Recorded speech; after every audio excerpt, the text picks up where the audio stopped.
আসসালামু আলাইকুম রহমতুল্লাহি অবরকাতুহু। সম্মানিত দর্শক, বাংলাদেশে ইনুস অ্যান্ড কোম্পানি তাদের দশা কি? তাদের সংখ্যা কত? তারা এখন কোথায় আছেন? কিভাবে আছেন? কেমন আছেন? কি করছেন? কি করবেন? এই বিষয়গুলো নিয়ে আলোচনা করব। তার আগে বলে নিই যে doctor Mohammad Yunus and company কেন বললাম? কোম্পানির দুটো অর্থ আছে। একটি বাণিজ্যিক অর্থ। অর্থাৎ ডক্টর মোহাম্মদ ইউনূস ১৮ মাসে তার যে শাসন ক্ষমতা কেন্দ্রিক যে একটা বাণিজ্য কেন্দ্র গড়ে তুলেছিলেন। তো সেই বাণিজ্য কেন্দ্রে যারা সিভিলিয়ানদের মধ্যে এই সময়টিতে ব্যবসা-বাণিজ্য করেছেন। এদের একটা গ্রুপ আছে। তো সেখানে ধরেন আকিজ বকশিস গ্রুপ, জামাতের যে সকল প্রতিষ্ঠান রয়েছে তারা, এরকম বহু ব্যবসায়িক গ্রুপ যারা ওই সময়টাতে খুব শীর্ষ পর্যায়ে ছিলেন। আরেকটি গ্রুপ হলো যাদের বাড়ি চট্টগ্রাম এবং ডক্টর মোহাম্মদ ইউনূস গ্রামীণ ব্যাংক বা এই পরিবারের সঙ্গে আত্মীয়তার বন্ধনে আবদ্ধ এই ধরনের মানুষ তারা আর্মিতে থাকুক, সেনাবাহিনীতে থাকুন, বিজিবিতে, পুলিশ, র্যাব, সিভিল সার্ভিস সব জায়গাতে প্রচণ্ড দাপট দেখিয়েছেন, ভালো ভালো পদপদবিতে থেকেছেন। এটা হলো সেই ইউনূস অ্যান্ড কোম্পানির আরেকটি পার্ট, ব্যবসায়ী এবং এই আমলাতন্ত্র। এর বাইরে ছিল রাজনীতিবিদদের একটা বিরাট অংশ। ছোট ছোট রাজনৈতিক দল, তারা অনেকেই কিন্তু ইউনূস অ্যান্ড কোম্পানির সদস্য, কিন্তু বর্তমান সরকারের সঙ্গে তাদের একটা সমঝোতার ভিত্তিতে নিদারুণ সম্পর্ক হয়ে গেছে এবং তারা অনেকেই মন্ত্রিপরিষদে, পার্লামেন্টে, বিভিন্ন দূতাবাসে,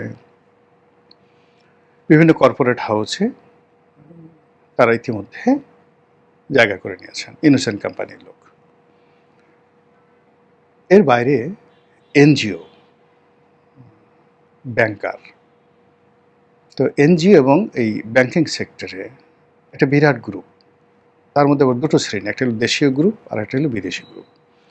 যেমন ব্র্যাক, প্রশিকা, এরকম যেমন আছে, তার সঙ্গে সঙ্গে ধরেন অক্সফাম, অ্যাকশন এইড, ইউএসএইড, এই ধরনের এনজিওগুলো। তো এই এনজিওগুলোর একটা বিরাট লিডিং যারা আছেন তারা কিন্তু এই ইউনূস অ্যান্ড কোম্পানির অংশ হিসেবে পুরো ১৮টি মাসে তারা যা ইচ্ছা তাই করতে পেরেছেন। তার ইচ্ছামতো ফান্ড এনেছেন, ফান্ড খরচ করেছেন, সরকারের টাকা নিয়েছেন, ছোট ছোট জরিপ করার জন্য, একটা রিপোর্ট তৈরি করার জন্য ১০০ কোটি ১৫০ কোটি টাকা তারা নিয়েছেন। এ সকল অলিগার, হোয়াইট ক্রিমিনাল, তারা আবার শেষ সময়টিতে এসে অনেকে নিরপেক্ষ হওয়ার চেষ্টা করেছেন এবং ডক্টর মোহাম্মদ ইউনূসের সঙ্গে পল্টি দিয়েছেন, বেইমানি করেছেন, মুনাফিকি করেছেন। তারা এই সমাজে ঘুরে বেড়াচ্ছেন। এই একটা কোম্পানি আছে। এর বাইরে ইউনূস অ্যান্ড কোম্পানির আরেকটি অংশ, যেমন বিভিন্ন দূতাবাস, মার্কিন দূতাবাস, ইউরোপিয়ান ইউনিয়নের দূতাবাস, মালয়েশিয়ান দূতাবাস, তারপর পাকিস্তানি দূতাবাস, এরকম বেশ কয়েকটি দেশ এবং রাষ্ট্র তারা মনে করত যে ইউনূস হলেন তাদের ত্রাতা। তারা ক্ষমতায় থাকলে এই দূতাবাসগুলোর যে ভূমিকা এবং কর্তৃত্ব, এটা ছিল সীমাহীন, অসীম। তো ইউনূস অ্যান্ড কোম্পানির এই ডিপ্লোম্যাটিক মিশন, সেই ডিপ্লোম্যাটিক মিশনও এই মুহূর্তে কোন অবস্থায় আছে। আর আরেকটি, সেটা হলো ইম্পোর্টেড কোম্পানি, যেমন আলী রিয়াজ, মনির হায়দার, লুৎফে সিদ্দিকী, এরকম যারা বিদেশ থেকে যাদেরকে আনা হয়েছিল অসংখ্য। এরকম আপনি হয়তো এই কজনকে দেখেছেন, কিন্তু এর বাইরে বিভিন্ন কর্পোরেট হাউসে, বিভিন্ন সরকারি অফিসে, বিভিন্ন সরকারি কোম্পানিগুলোতে, সরকারি কোম্পানি যেমন ধরুন এই যে মেঘনা পেট্রোলিয়াম, পদ্মা পেট্রোলিয়াম, এরকম অসংখ্য সরকারি কোম্পানি রয়েছে। বা ধরুন এই যে মেট্রো রেল, তারপর এক্সপ্রেসওয়ে, এগুলো পরিচালনা করার জন্য কিন্তু আলাদা আলাদা যাকে বলা হয় কোম্পানি গঠন করা আছে। এই কোম্পানির শীর্ষ পদে খোঁজ নিয়ে দেখেন ইউনূস জামানাতে যারা ছিলেন তারা এখন কোথায় আছেন।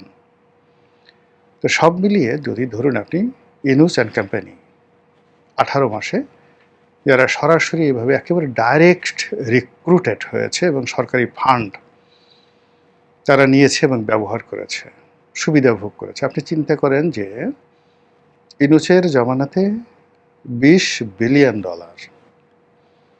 $20 বিলিয়ন নতুন করে বিদেশ থেকে ঋণ দেওয়া হয়েছে। $20 বিলিয়ন মানে $1 বিলিয়ন, $10 বিলিয়ন কত হয়? 1,12,000 কোটি টাকা, প্রায় 2.5 লক্ষ কোটি টাকা। 2.5 লক্ষ কোটি টাকা বৈদেশিক মুদ্রা ঋণ ইউনূসের জমানাতে আনা হয়েছে।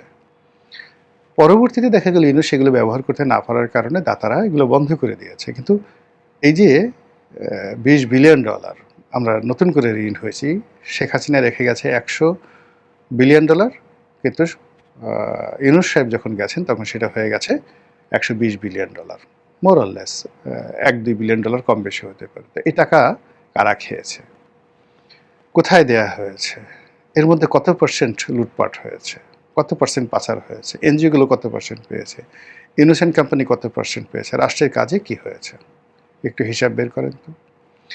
আচ্ছা, ইউনূসের জমানাতে বিভিন্ন ব্যবসায়ীদেরকে ফান্ড দেওয়া, সুযোগ দেওয়ার নাম করে বাংলাদেশ ব্যাংক টাকা ছাপিয়ে অথবা ঋণ মকুব করে তারপরে বিভিন্নভাবে যাকে বলা হয় ঋণ রিশিডিউল করে যে বিরাট একটা গ্রুপকে সুযোগ দেওয়ার নামে রাষ্ট্রের লক্ষ লক্ষ কোটি টাকা শেষ করে দেওয়া হয়েছে, কখনো টাকা ছাপিয়ে, কখনো সরাসরি সাবসিডিজ দিয়ে, অথবা কখনো পকেট ভারী করে। এই টাকা কারা খেয়েছে, কারা নিয়েছে? এরপর ভর্তুকির নামে, লোকসানের নামে, প্রকল্পের নামে যে সকল পাবলিক ওয়ার্কস হয়েছে বা এডিবি যে বাস্তবায়ন, প্রায় 3 লক্ষ কোটি টাকা, অর্থাৎ তারা দুটো এডিবি পেয়েছে, শেখ হাসিনার জমানার এডিবি আর তার জমানার এডিবি। এই দুটো এডিবিতে অ্যাটলিস্ট 5 থেকে 6 লক্ষ কোটি টাকার পাবলিক ওয়ার্কস হওয়ার কথা। এখন এটা যে হয়নি তার তো প্রমাণ নেই, এই টাকাটা জমা পড়ে আছে তার কোনো প্রমাণ নেই। তাহলে এই 6 লক্ষ কোটি টাকা কোথায় কোন রাস্তা এই 2 বছরে নির্মিত হয়েছে, কোথায় কতটা পাবলিক ওয়ার্কস হয়েছে, সামাজিক যে সকল প্রকল্প চালু ছিল সেই প্রকল্পগুলোর অবস্থা কি, এগুলো হিসাব করলে আপনি দেখবেন যে মাত্র 2 বছরে আপনি 15 থেকে 20 লক্ষ কোটি টাকা বিদেশি ঋণ, লোকাল ঋণ, সরকারি অর্থ, ঘুষ, দুর্নীতি সব মিলিয়ে প্রায় 20 লক্ষ কোটি টাকা ব্যয় হয়েছে। আর এই 20 লক্ষ কোটি টাকার কতটুকু টাকা রাষ্ট্রের জন্য ব্যয় হয়েছে, সরকারের জন্য ব্যয় হয়েছে, আর কতটুকু ইউনূস অ্যান্ড কোম্পানি যারা লোকজন রয়েছেন তাদের পকেটে গেছে। আর যে সকল টাকা পকেটে গেছে দেশের মধ্যে কত আছে আর দেশের বাইরে কত আছে, এ সকল হিসাব নিয়ে এখন আলাপ আলোচনা হচ্ছে। আলাপ আলোচনার কারণে এই ইউনূস অ্যান্ড কোম্পানির খুব কাছাকাছি যারা ছিলেন তারাই এখন বলার চেষ্টা করছেন যে 17 বছর ধরে শেখ হাসিনা এই দেশের যে সর্বনাশ করেছেন তার চাইতে অনেক অনেক বেশি সর্বনাশ করেছেন ইউনূস অ্যান্ড কোম্পানি 17 মাসে। আর এ সকল কর্মকাণ্ডের ফলে কি হলো, তাদের যে মোরাল ক্যারেজ, নৈতিক শক্তি নেই বললেই চলে। দ্বিতীয়ত হলো যে তাদের যে লাজ লজ্জা এটাও উঠে গেছে।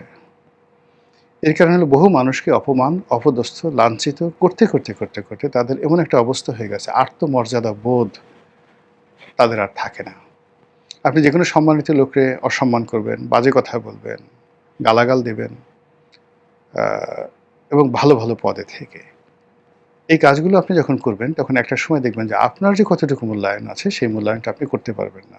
কাজী ইউনূস অ্যান্ড কোম্পানির যে সমস্ত শীর্ষ পদে যারা ছিলেন তারা সবাই প্রতিপক্ষকে নাজেহাল করার, অপমান করার সর্বোচ্চ শক্তি তারা প্রদর্শন করেছেন এবং নিজেদের অভীষ্ট লক্ষ্যে পৌঁছানোর জন্য এহেন নোংরামি নেই যে তারা করেননি। ফলে কি হলো, তাদের কোনো মোরাল ক্যারেজ নেই। এই সার্বিক অবস্থা বিবেচনা করে তাদের সঙ্গে যারা ইউনূস অ্যান্ড কোম্পানি তারা সবাই একটা বিরাট অংশ বহুল পাল্টে গেছে। বিরাট অংশ তারেক রহমান সরকারের সাথে নেগোসিয়েশন করেছে বা একীভূত হয়েছে।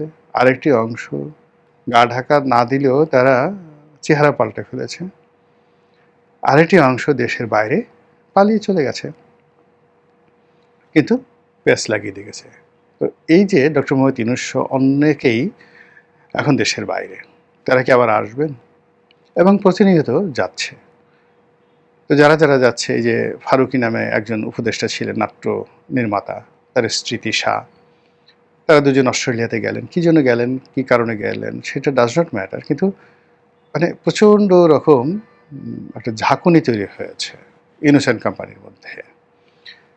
সৈয়দ রেজওয়ানা হাসান নাকি বিদেশে চলে গেছেন, সুইজারল্যান্ডে বা ইউরোপে চলে গেছেন, আই ডোন্ট নো, আমি জানি না, কিন্তু সামাজিক মাধ্যমে একেবারে বলে কয়ে শেষ।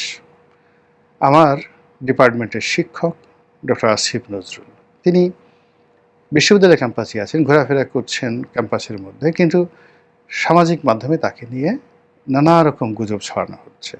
কেউ একটা এআই দিয়ে তার একটা ছবি তৈরি করে ফেলছে, একেবারে দেখা যাচ্ছে যে ঘুষিয়ে নাকের বদনা ঠদনা ফাটিয়ে দেওয়া হয়েছে, সারা মুখ রক্তাক্ত, দাঁত ভেঙে গেছে, কান ফেটে গেছে। আবার এটা নিয়ে একজন সিঙ্গেল লোকও সহানুভূতি প্রকাশ করছে না, কেউ বলছে না যে এই রিপোর্টটি এআই নির্মিত এবং আসিফ নজরুল সাহেব মার খাননি। কিন্তু আসিফ নজরুল সাহেব মার খাবেন, মার খাচ্ছেন বা খেয়েছেন, এটাকে ওয়েলকাম জানানোর জন্য পুরো দেশ এমনভাবে বসে আছে, ওই যে তার যে এআই নির্মিত আহত হওয়ার যে ছবি, এটা নিয়ে মানুষের উল্লাস দেখলে বোঝা যায় ইউনূস অ্যান্ড কোম্পানির দুর্দশা কোন পর্যায়ে। আদিলুর রহমান খান নামক একজন লোক ছিলেন, তিনি দেশের বাইরে। এই জন্য সবাই আলোচনা করছেন যে কেন এই ইউনূসের যারা লোকজন, তাদের শীর্ষ পদে যারা ছিলেন, তারা দেশ ছাড়ছেন। তারা কি পালাচ্ছেন, তারা কি ফিরে আসবেন, নাকি তারা রিঅর্গানাইজ হচ্ছেন? ডক্টর ইউনূস প্যারিসে গিয়ে কী করেছেন, নেদারল্যান্ডে গিয়ে কী করেছেন, তারপর ইউরোপের অন্য কোথায় গেছেন, এই জিনিসগুলো নিয়ে খুব, মানে জার্মানিতে কী করেছেন, এই জিনিসগুলো নিয়ে খুব আলোচনা হচ্ছে। তার সঙ্গে লামিয়া মোর্শেদ আছে, আর কারা কারা আছে, এগুলো নিয়ে প্রতিদিনই মানে মকারি হচ্ছে ইন্টারনেটে। এটার শুভ দিক আছে, ভালো দিক আছে, আবার মন্দ দিকও আছে। তো যেটা বলছিলাম যে ইউনূস সাহেবের যারা লোকজন কেন এই পাইকারি হারে দেশ ছাড়ছেন, একটা বিরাট অংশ। আর দেশের মধ্যে যারা আছেন তারা কেন সবার সমিতি সেমিনারে আসতে পারছেন না। এমনকি ওই সময়টিতে যারা খুব বেশি ডক্টর মোহাম্মদ ইউনূসের কাছাকাছি গেছেন, যেমন প্রথম আলোর মতিউর রহমান, ডেইলি স্টারের মাহফুজা আনাম, সিপিডির দেবপ্রিয় ভট্টাচার্য, তারপরে সুজনের বদিউল আলম মজুমদার, তারপর ইফতেখার সাহেব আছেন যিনি ট্রান্সপারেন্সি ইন্টারন্যাশনালের। তো এই সমস্ত বুদ্ধিজীবী, অর্থনীতিবিদ, এনজিও ব্যক্তিত্ব, আপনি তাদেরকে যেভাবেই মানে ডেজিগনেশন দেন না কেন, বা তাদেরকে যেভাবে তারা যতটা ডিগনেটারি হন না কেন, তাদের মূল পরিচয় হলো তারা একটা বলয় মেনটেন করেন, একই ভাষায় কথা বলেন, ভিন্ন ভিন্ন সেক্টরে এই কাজগুলো করার জন্য তারা ডেইলি স্টার এবং প্রথম আলো কেন্দ্রিক একটা আড্ডাখানা, বৈঠকখানা তারা মেনটেন করেন।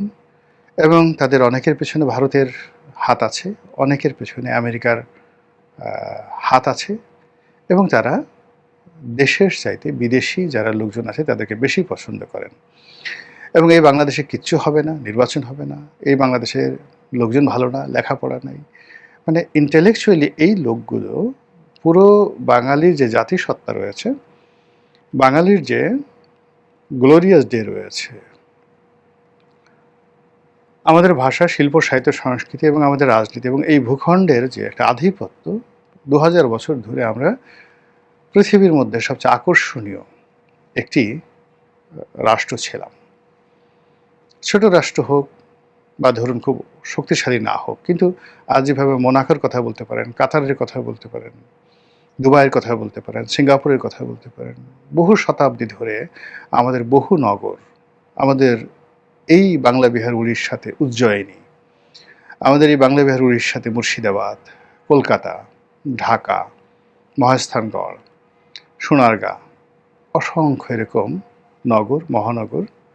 গত আপনি ২ থেকে ৩ হাজার বছরের মধ্যে আপনি এদেরকে পাবেন। ওয়ারী বটেশ্বর তো মহেঞ্জোদারো হরপ্পাদের মানে সমপর্যায়ের, অর্থাৎ আজকে থেকে ৪,০০০ বছর আগের সভ্যতা। তো এটা এই যে নব্য যারা বিদেশি পেইড এজেন্ট, যে গ্রুপটির কথা বললাম, এরা এটা স্বীকার করে না। এরা বলে বাঙালির কিছু নাই, এদের পেট ভরা কৃমি, মুখ ভরা ময়লা, নাক ভরা পশম, বগল ভরা গন্ধ, এরা কোনো কিছু ঠিকমতো শেভ করে না, উপরে নিচে কোথাও শেভ করে না, এদের পায়ে গন্ধ, মোজা পরলে গন্ধ, এরা ঠিকমতো জুতা পরতে পারে না, এরা হাঁটতে পারে না, প্যান্টে বেল্ট পরতে পারে না, বাংলা ঠিকমতো কথা বলতে পারে না, ইংরেজি তো পারেই না। এই জাতিকে যদি সোজা করতে হয় আমেরিকা থেকে লোক আনতে হবে, এই জাতিকে যদি সোজা করতে হয় ফ্রান্স থেকে লোক আনতে হবে, নিদেন পক্ষে